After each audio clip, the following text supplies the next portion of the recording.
Okay, hello, I'm Brian Gallagher, and I was asked to talk to you today about Pawns, a novel I wrote set around the time of the sack of Balbriggan. So this book, the way it came into being was that I've been writing historical fiction for older children and young adults, and indeed the books are read by adults also. And I'd written a book called Friend or Foe, which was set at the time of the 1916 Rising. And my publishers, O'Brien Press, asked me would I consider doing a book. The next big event in Irish history obviously was the War of Independence. And I said yes, I'd be interested in doing that. And I'd been in Balbriggan, and I'd a vague recollection. I knew something had happened in Balbriggan with the Black and Tan, something quite dramatic, but I didn't know the details. So when I was approached to write the book, I went back to Balbriggan, and I realised it was a major event. It was the first really big reprisal from the Black and Tans during the War of Independence, and they had done massive damage to Balbriggan, and I thought that would make a terrific climax to a novel. So I did a lot more research, and I thought, well, that's the climax, but what's the book itself going to be about? How am I going to put this together? And I knew I'd have to spend a lot of time in Balbriggan. So I went to the library there, and the people in the library were very helpful, and I got an old map from 1920s, because I like to kind of populate a novel in my head when I'm writing it. So I will go to locations in this case in Balbriggan, and I will say, that's where Johnny lives, that's where Stella lives, that's where Alice lives. So that when I'm writing the book, I try to bring it alive for myself, and then hopefully the book will come alive later on for the reader. So I like to work backwards when I'm writing a book. So I knew that that would be the end point of my novel, but I needed to know when would the novel actually start. Because where in the War of Independence, where do you begin? So I figured I would like to go back to the end of the previous year, when the IRA attacked a major officer in Dublin, and it was an incident that really kick-started trouble around the Dublin-Balbriggan area.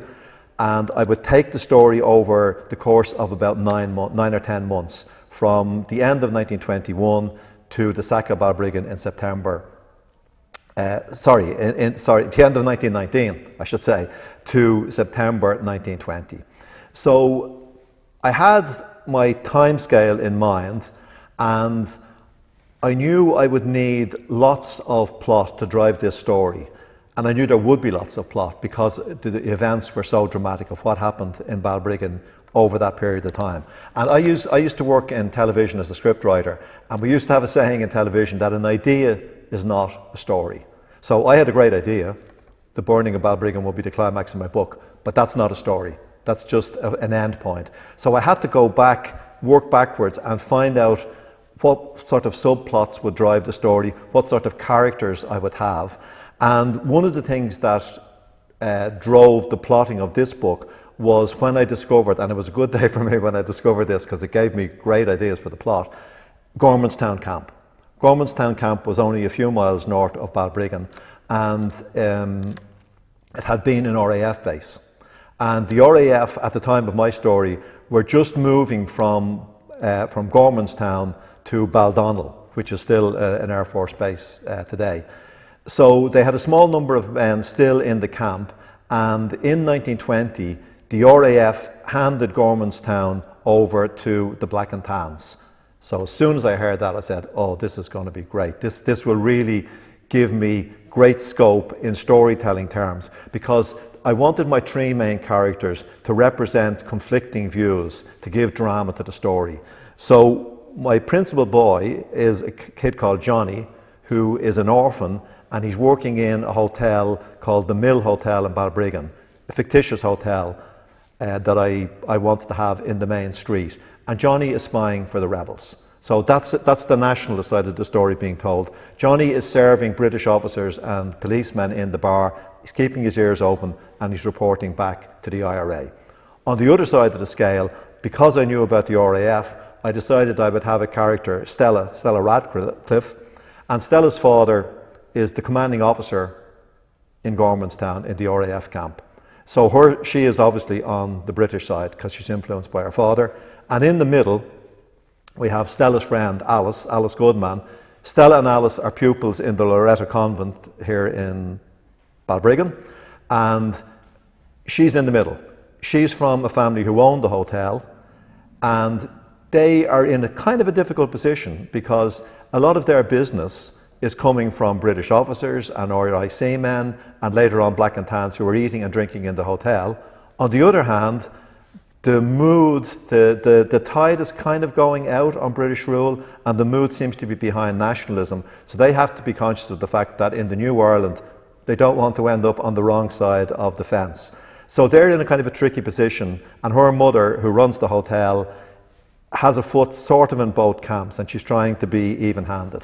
So I thought by doing that, I would give myself a lot of scope in storytelling terms, because these kids are going to have difficulties in terms of their loyalty. Because in a situation like this, where should your loyalty lie? Should it be to your family, to the cause you believe in, to your friends? And if those things are in conflict, what way do you get pulled? And that makes for good storytelling. It makes for difficult choices for my characters, but it definitely makes for good storytelling. So I immersed myself in the whole history of that period. I listened to the music from the era. I found out what else was going on in the world at that period. I had a big chart on my wall of what else was happening in the world and what was happening in Balbriggan over that 9-month period. And then I started writing the book. And what I usually do is I write about 10 scenes at a time, and then I review where that takes me.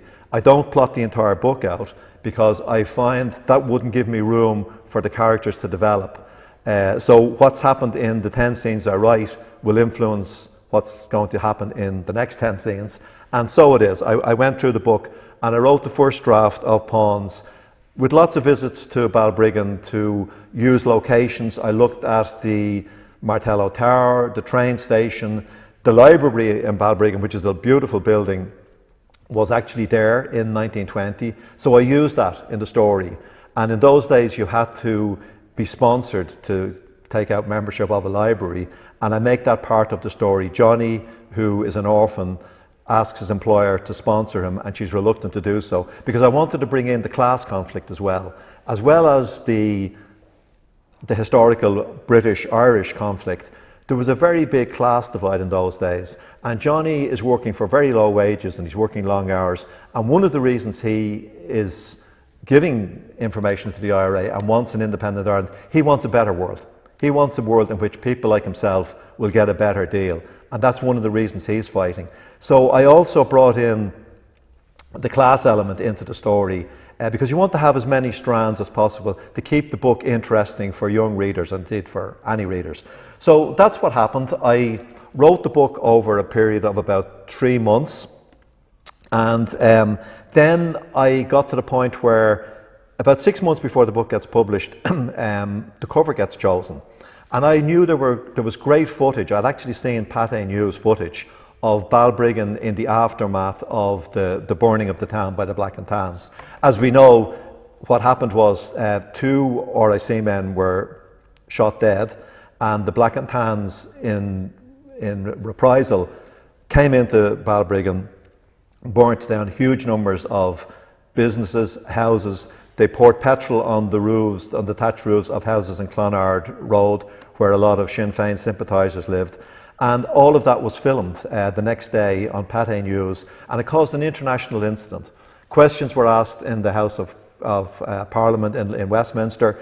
It was a major, major incident. So I thought, in terms of choosing an image for the book, there was a famous photograph taken of the cottages in Clonard Road, and I suggested to the designer in O'Brien Press, Emma, that maybe we would use that image and cover it with flames. So this is the cover of the book, and we can see also the image of what the houses looked like in the immediate aftermath of the damage that was done. So that was about 6 months before the book got published, and I thought that what I might do now is tell you a little bit more. What happened at the end of my story to my 3 characters, I won't reveal that, but suffice to say that the story ends in September 1920, and my publisher was interested in a book that would lead us into Bloody Sunday, which was November 1920. So I said, what about taking our three characters who've had an adventure in Balbriggan during the sack of Balbriggan and taking their story into the next 3 months and taking their lives further down the line. And Johnny wants to find out why he became an orphan, and that's another sort of story. So that's what we did. I wrote another book called Spies, which was a continuation of Pawns. And in that story, we go back to Balbriggan in the months after the sack of Balbriggan, and the story develops, and that takes us up to Bloody Sunday in 1920, and that book ends again in Balbriggan in November 1920. So to finish up, I thought I would read you the opening scene of Pawns, which I hope captures some of the atmosphere of the sack of Balbriggan 100 years ago this month. So, prologue, September 20th, 1920. Bridge Street, Balbriggan, North County Dublin. Johnny Dunn tried to dampen his fear, but law and order had broken down tonight and buildings were blazing all over town. What made it a true nightmare was that the people in charge, the police, were the ones setting the fires and running amok. Johnny's heart pounded and his throat stung from foul-smelling smoke. He stood uncertainly on the pavement. He wanted to go forward, but was kept back by the heat from a burning public house just across the roadway. The fire roared as it consumed the building, the flame dancing crazily against the dark backdrop of the evening sky. For the last 2 years, a battle for independence had been fought by the Irish Republican Army with the forces of the British Crown. Earlier in the day, 2 police officers had been killed in Balbriggan, and now policemen in lorries had descended on the town to avenge the death of their colleagues. The nearby base at Gormanston was the headquarters of the dreaded Black and Tans, a mercenary police force sent to Ireland to support the local constabulary. The Black and Tans had the reputation for brutality, and drunken Tans had been known to burn buildings, loot premises, and shoot people without hesitation. Johnny knew that the smart thing to do would be to flee the town until the Black and Tans had satisfied their need for vengeance. But who could tell how much of Balbriggan would still be left standing by then? And fleeing would mean turning his back on his friends. Johnny didn't see himself as a hero, but he hated the idea of being a coward. And he wouldn't run away. Besides, if he fled now, he wouldn't know whether or not the local band hall had survived the inferno. If it was burnt down, it would be a disaster for Johnny. Normally, the band members brought their instruments home after rehearsals, but last week, he had left his precious clarinet in the storage cupboard. It needed a minor repair, and Mr. Tardelli, the band leader, had promised to have it fixed for him. The clarinet was the only thing of value that Johnny owned, and he couldn't bear to lose it. On turning 13 last year, he'd left St. Mary's Orphanage to work in Balbriggan's Mill Hotel. The brother in charge of the orphanage band had allowed him to take the clarinet as a parting gift, one of the few kindnesses that had been shown to Johnny in the orphanage, and he treasured the instrument. Each Friday night, he made music in the band hall with his friends Alice and Stella, and it was the only time of the week when Johnny felt the equal of everybody else. If he lost the clarinet now, it would take years to save for a replacement on his meagre wages. No, he decided, he simply had to get to the band room and retrieve the instrument. He turned his back on Clonard Street, where thatched cottages were blazing fiercely. Their roofs had been doused in petrol by the Tans, and terrified families were abandoning their homes and escaping westwards towards the fields of Clonard, the rise that overlooked the town. Johnny's instinct was to join them, but he forced himself to go in the opposite direction. He started up Bridge Street, raising his hands to shield his face from the heat of the burning building. Crossing the road, he was about to turn into George's Hill when his way was suddenly blocked by a Tam. "Where do you think you're going?" he demanded. I'm trying to get home." Johnny thought it was a better answer than saying he was trying to salvage a clarinet. "What the hell are you doing out at this hour?" Johnny felt like saying if the Tans weren't wrecking Balbriggan, he'd be asleep in bed. Instead, he stayed calm and held the man's gaze. Always look a questioner in the eye. Mr. O'Shea had drilled it into Johnny when training him in spying techniques. Don't stare someone out of it, but don't drop your gaze. And keep your voice sounding relaxed and confident, like you're totally innocent. I was staying in my friend's house, but houses near his are on fire, so I wanted to go home. Johnny wasn't sure if the man believed him. Other tans might be drunk, but this man looked sober and alert. Why isn't your friend with you? He went to stay with his aunt. But the aunt didn't take you in? I didn't go into the aunt's. I said I'd rather go home. The man still had the gun trained threateningly on Johnny, and Johnny was tempted to try harder to convince him, but he forced himself to follow Mr. O'Shea's advice. Don't blather when you're being questioned. Don't refuse to answer, but don't seem too eager to please. You came from Clonard Street, didn't you? Yes. Full of shinners up there, said the tan challengingly. That's why we torched it. You a little shinner too? If only you knew the half of it, thought Johnny. Instead, he shook his head. No, I'm not. That's what all the shinners say when we're around. Not so cocky then. Johnny had been trained by Mr. O'Shea to stay as close to the truth as possible, but sometimes a really big lie did the trick, according to Mr. O, who had spied for years beneath the noses of the British. Time for the big lie. I'm actually for king and country, said Johnny. My dad fought in the Great War. Yeah? The tan didn't lower the Webley, but he seemed a little less aggressive. He served with the Dublin Fusiliers. Where did he serve? Suvla Bay, Johnny answered, grateful that Mr. O'Shea believed in studying the enemy's background as much as possible. Fought with the 7th Battalion till a Turkish sniper wounded him. Still the man didn't lower the weapon, and Johnny began to fear that his lies might blow up in his face. The 7th Battalion? Queried the tan. Yes, replied Johnny, praying he hadn't made some mistake. The man held Johnny's gaze for what seemed like a long time. Then he nodded and lowered the gun. Brave men in the 7th. Johnny felt a surge of relief, but was careful not to show it. Yes, they were, he said. Not like these shinner scum. No. Johnny was aware that the longer he was kept here, the greater the chance of the band hall being destroyed. So, is it okay if I head home? Yes, but mind your step. Feelings are running high. Right.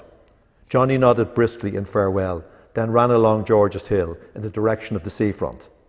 The night air was pierced with screams, shouts and drunken laughter, and flames licked noisily from the roofs and windows of burning buildings.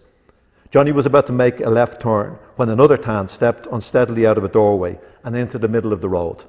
Whoa there, sonny! From his slurred speech and unsteady gait, Johnny realised this man had been drinking. No, he thought, he couldn't waste more time being questioned by a drunk. Johnny knew that it was risky to ignore an order from a black and tan, but he didn't care. Sorry, mister, but my nan's house is on fire, he cried. Without breaking stride, Johnny zigzagged, stepping round the drunken tan.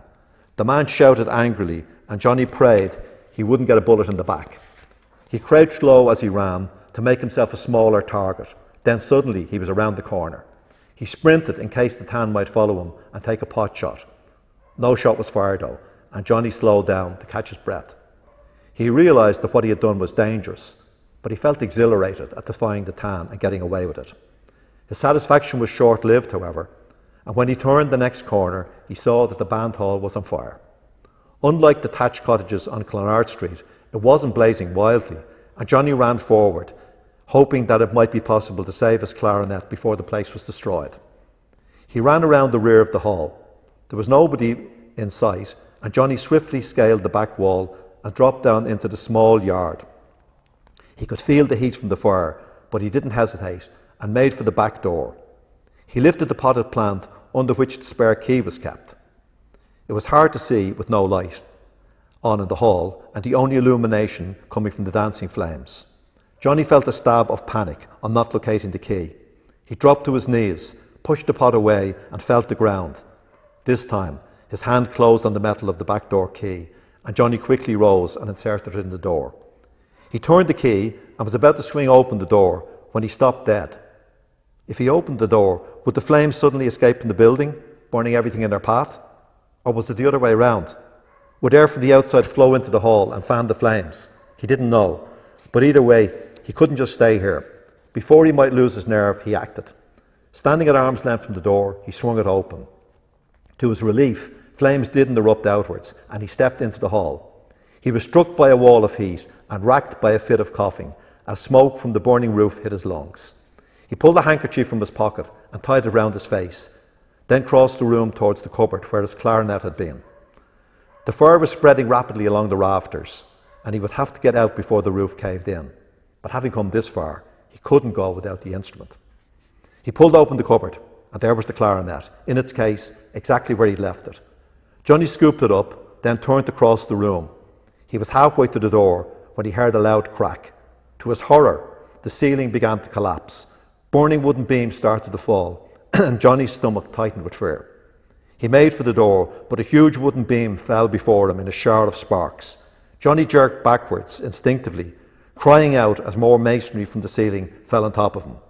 He felt a heavy blow to his head and sank to the rubble-strewn floor as the rest of the ceiling collapsed into the room.